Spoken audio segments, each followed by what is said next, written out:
Did you know the way that you stand can affect the way that your body feels? Let me explain. I had a client who was really tall. And I do realize by saying tall, that means basically anybody taller than me. But she was almost 6 foot. So one of the things that she realized she does a lot is she stands like this, because she's got to look down at a lot of her peers.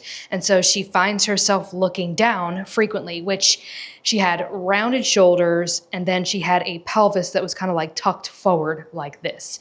So this position is really not healthy, especially if you have to do this for extended periods of time. That can obviously cause issues with your shoulders, how well they move overhead, and even how like your neck feels. And obviously that can also affect your lower back. So let me tell you what I had her do. So I had her take a foam roller. I then had her line up facing a wall. She then placed the very beginning of where her hand and her wrist meet up against the wall, approximately just a fraction less than shoulder width apart. Her starting point was where her elbows were tucked, and they were also lower than the shoulders. I then had her keep her back straight and roll all the way up to where she got to her elbows.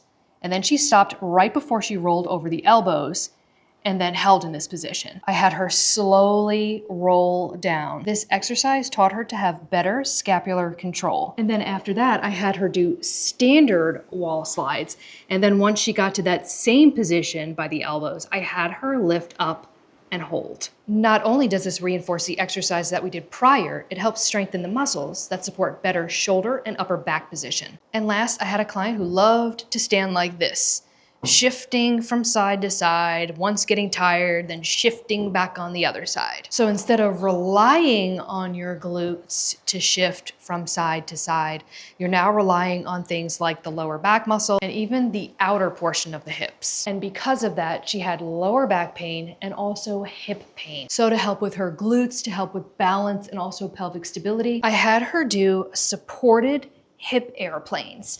Of course, I had her rotate out to work on external rotation of the hip, and then I had her rotate inward to work on internal rotation of the hip, and then back up with a knee drive at the top, squeezing the glute. So these hip airplanes with an additional knee drive challenge your glutes, improve pelvic control, and they challenge your hip to move through external and internal rotation of the hip while standing on one leg. So your body isn't working against you, it's just simply adapting to the positions that you spend the most time in. So if you want to move better, you have to practice moving better more consistently.